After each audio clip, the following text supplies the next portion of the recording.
نتوان انقلاب داریم یا اصلا میخوایم که اتفاق بیفته، میدونیم میخوایم خوش باشیم کارمون هم بکنیم.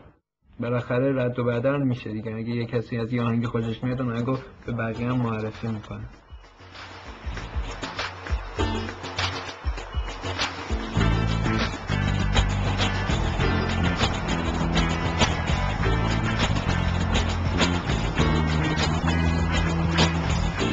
بیابان را سراسر مه گرفته. اون دیگه این تو صحبتشو نکن، اون دیگه در موردش چیز نمیکنم، چون دیگه بیرون موزیکه به چیزایی وقت میشه که دیگه میدونیم چیه دیگه. تهران رو دوست دارم همونطور که در و داف. موسیقی توی ایران همیشه دچار یه سری مشکلات بوده. با تمام استانداردهای دنیا فاصله داریم، همه چی فرق میکنه. میگم بالاخره به هر اتفاقی در این مملکت از زمینه سیاسی میفته رو موسیقی تحت تاثیر داره. رقصان باشد که خود را بشکنی. سیاست خودشو بر ما یه طوری تحمیل کرده.